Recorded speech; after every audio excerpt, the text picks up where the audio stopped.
नमस्कार। आप सभी प्रशिक्षुओं का हमारे इस YouTube चैनल पर स्वागत है। इस वीडियो में हम बात करेंगे DLED प्रथम वर्ष के paper code F7 pedagogy of mathematics यानी कि गणित का शिक्षण शास्त्र 1 प्राथमिक स्तर के 2020 की परीक्षा में जो प्रश्न पूछे गए थे उसके बारे में। यह हम देखेंगे कि 2020 में जो परीक्षा हुई थी उसमें किस तरह के प्रश्न आपसे पूछे गए थे।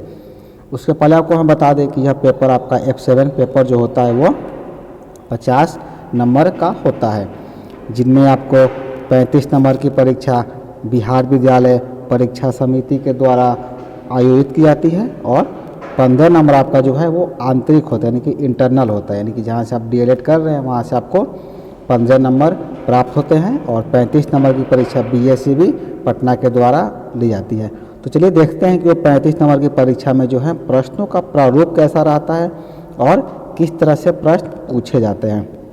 आप सभी देख सकते हैं यहाँ पर लिखा हुआ है सेक्शन ए, यानी कि यह प्रश्न पत्र जो है 2 सेक्शन में बांटा गया है, सेक्शन ए और सेक्शन बी। तो सेक्शन ए का जो हमारा सारे प्रश्न रहते हैं क्या होते हैं वो शॉर्ट टाइप के रहते हैं, जिसमें आप कह रहे हैं यहाँ पर कि सारे प्रश्नों का उत्तर आपको देना है, यानी कि एक प्रश्न में 2 विकल्प दिए गए हैं जिसमें से किसी एक का उत्तर आपको देना है। पहला प्रश्न आप देखेंगे, कह रहा है इसमें कि गणितीकरण से आप क्या समझते हैं, वर्णन करें। गणितीकरण क्या होता है, मैथमेटिशियन क्या होता है, इसके बारे में आपको एक्सप्लेन करना है, वर्णन करना है।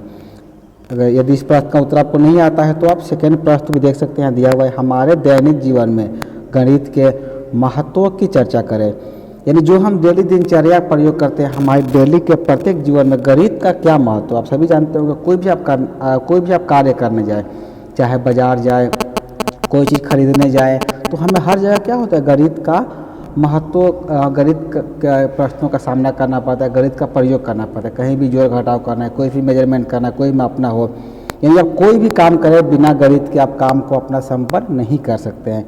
तो यहाँ पर कह रहा है कि क्या महत्व है हमारे डेली लाइफ में, उसके बारे में यहाँ पर चर्चा करनी है। प्रश्न संख्या 2 आप देख लीजिए, इसमें कह रहा है बच्चों को गणित सीखने में मज़ा आए इसके लिए आप क्या करेंगे। देखिए आप सभी जानते हो गणित जो ऐसा विषय एक नीरस विषय भी इसे कहा गया है, यानी कि इसमें क्या होता है इंटरेस्ट नहीं रहता है, मज़ा नहीं होता है, यानी कि बच्चे क्या हो गणित से डरने लगते हैं, गणित से दूर भागते हैं। इसके पीछे शायद रीज़न ये भी होता है कि टीचर जो है चीज़ों को अच्छे से एक्सप्लेन नहीं कर सके, अच्छे से बता नहीं सके। तो यहाँ पर कह रहे हैं कि आप यदि गणित सिखाते हैं तो आप वो कौन सा काम करेंगे ताकि गणित सीखने में बच्चों को मज़ा आए, बच्चे इसमें इंजॉय करें। क्योंकि आप सभी जानते हो कोई चीज़ हम यदि इंजॉय करके सीखते हैं तो चीज़ें क्या होती है स्थायी हो जाती है। तो आपके द्वारा वो कौन कौन से कार्य किए जाएंगे ताकि गणित को हम आसानी से बच्चों को सिखा सकें, इसके बारे में यहाँ पर आपको बताना है। प्रश्न संख्या 2 का ही ऑप्शन आप देखेंगे, यहाँ दिया हुआ है संख्या की पूर्व अवधारणा का विकास आप बच्चों में किस प्रकार कराएंगे, वर्णन करें।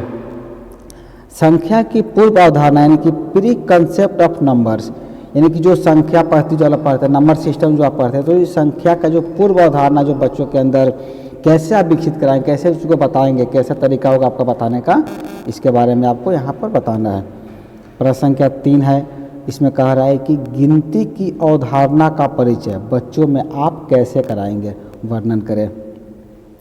यानी काउंट आप जो क्या करना है, जो गिनती आप बच्चों को सिखाते हैं तो इसकी अवधारणा का परिचय, गिनती यानी बच्चों को आप कैसे सिखाएंगे, उसका प्रारूप क्या रहेगा, आपका पैटर्न क्या रहेगा, वो आपको प्रश्न संख्या 3 में यहाँ पर पूछ रहा है। हमारा अगला देखते हैं, प्रश्न संख्या 3 का ही ऑप्शन दिया हुआ है, यहाँ कह रहा है मापन सीखने के क्रम में बच्चों द्वारा की गई गलतियों का उपयोग किस प्रकार किया जा सकता है, उदाहरण द्वारा स्पष्ट करें। देखिए मापन एक होता है कि मेजरमेंट, जब हम बच्चों को एक मापन सिखाते हैं, मेजरमेंट करना सिखाते हैं तो बच्चे उसमें कई तरह की गलतियाँ करते हैं। बच्चे क्या हर कोई गलती करता है, हर कोई व्यक्ति जो है कोई काम पहली बार करना शुरू करता है, कोई काम सीखता है तो उसके द्वारा कुछ ना कुछ गलतियाँ होती है। तो उस गलतियों का उपयोग हम किस प्रकार करेंगे, होता है ना, कहा भी गया है कि आदमी गलतियों से सीखता है, यानी गलती करके ही उस चीज़ हम सीखते हैं। मान लीजिए कि हम ये वीडियो का निर्माण कर रहे हैं तो इसमें बहुत सारी गलतियाँ होगी, तो जो कि आप कमेंट करेंगे तो उस कमेंट के माध्यम से हम अगले वीडियो में उसे सुधार करने का प्रयास करेंगे। उसी तरह होता है कि आदमी कोई काम करता है तो उससे गलतियाँ होती है, तो उस गलतियों का उपयोग हम किस प्रकार कर सकते हैं, इसका उदाहरण जो आपको यहाँ पर बताना है। इसके बाद हम अगला देखते हैं। आपका प्रश्न संख्या 4 है।